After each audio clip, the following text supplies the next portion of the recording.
अस्सलाम वालेकुम नाज़रीन और मीडिया कॉर्नर अलिफ ताइये के साथ शेख इमरान हुसैन हाजिर है। काश जो आज खान साहब ने किया है कुछ दिन पहले कर लेते। आज हर पार्टी के उनको बुलाया गया, उनका बैठाया गया, उनको इत्मीनान में लिया गया। यही काम पहले कर दिया होता तो बेहतर ना होता है। अब असल जो वजूहात है, जो चक्कर हैं, वो कुछ और ही है। पहली बात है कि खान साहब को 5 साल पूरे करने चाहिए। वो इस वजह से जो 2.5 साल बकिया रह गया देखने के खान साहब क्या करते हैं। उम्मीद है अब काफ़ी चेंज होंगे। जो कहते थे ना घबराना नहीं है, खान साहब आज पिछले 2 दिन से खुद घबराए हुए हैं। देखा जाए तो बिलावल भुट्टो, जरदारी साहब काफ़ी खुश दिखाई दे रहे हैं। डेफिनेटली वो जीते भी हैं और एक बड़ी सीट जीती है उन्होंने। और खान साहब 2018 वाला हिसाब आज खान साहब के साथ हुआ, जो खान साहब को शायद याद दहानी करवा है।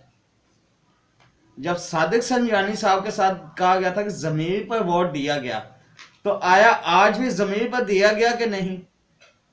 पैटर्न वही है देखा जाए तो कहते ना दुनिया गोल है, राउंड अबाउट इंसान फिर ना कहीं घूम घुमा के पॉइंट पर आते हैं। आज खान साहब के साथ भी वही हुआ है। आज खान साहब भी ये सोचे होंगे कि 2018 में जो हुआ था आज मेरे साथ हो गया।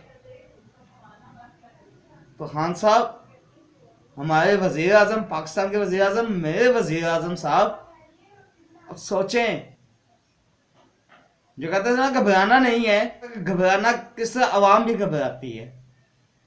अवाम किन मुश्किलात से गुजरे, तो सेनेट के इलेक्शन थे ना, जरा अवाम में जाएं खान साहब, जो महंगाई को रो रहे हैं उनके हालात पूछे जरा जाके, उनके साथ क्या बीत रही है। और आप कह रहे हैं मुझे अपने बंदों का पता है, तो पता तो आपको 2018 में भी था। अब आ जाए जिन्हें अभी अभी ताजा ताजा आपने फारिग की है। सुल्तान महमूद साहब, सबका वजीर कानून है पख्तूनख्वा,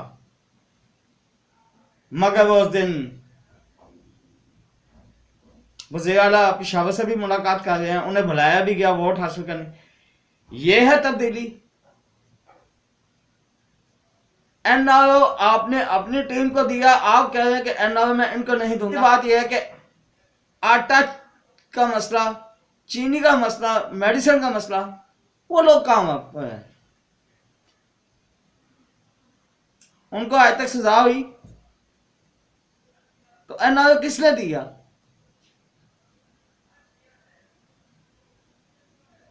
अब मेरा जहां तक मेरी जाती ओपिनियन है, अगर तो अल्लाह करे खान साहब को इत्मीनान का वोट हासिल हो जाए,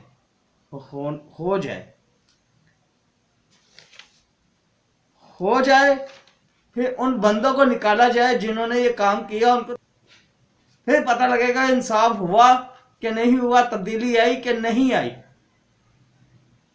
खाली तब्दीली कह के, मदीने की रियासत कह के बातें करने से कुछ नहीं होता। खान साहब,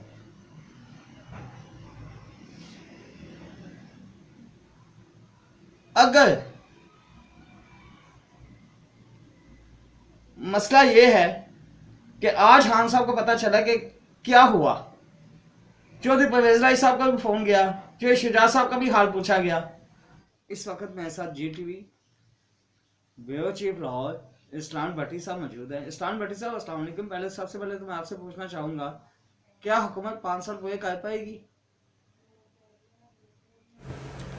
जी, जो आपने सवाल किया कि क्या हुकूमत जो है वो अपने 5 साल पूरे करेगी कि नहीं, देखिए जब से 2018 के इंतखाबात हुए हैं एक डाउट है हर जी शऊर शहरी के जहन में कि क्या हुकूमत पूरे कर पाएगी अपने 5 साल आइनी और कानूनी मुद्दत जो है। क्योंकि कभी वज़ीर आज़म साहब के ख़िलाफ़ कुछ हो जाता है, कभी जो है वो वज़रा जो हैं वो उस हुकूमत को उस नहज पर ले आते हैं कि हुकूमत को माफ़ी मांगनी पड़ती है। मामला ये है कि 2018 की जो सिचुएशन थी उस वक्त भी ये बहुत मसाइल थे कि कौन हुकूमत क्या। देखें, जब भी हुकूमत सिंगल पार्टी मेजॉरिटी में नहीं होगी, इसी तरह के मसाइल हुकूमत को होंगे। हुकूमत के अंदर हर बोली का बंदा, हर भांत भांत की बोली का जब बंदे इकट्ठे हो जाते हैं तो फिर जूतों में दाल बटने की नौबत आती है। मौजूदा जो हुकूमत है उसके साथ एक बदकिस्मती ये है कि अगर कुछ सहूलतकारों ने या कुछ दोस्तों ने उसको हुकूमत में लाने का अंदिया दिया और हुकूमत में ले आए तो फिर पूरी सपोर्ट नहीं दी। उनको सपोर्ट देनी चाहिए थी, उनको मेजॉरिटी, एब्सोलूट मेजॉरिटी दे देते, चले 20-25 लोग ज़्यादा दे देते।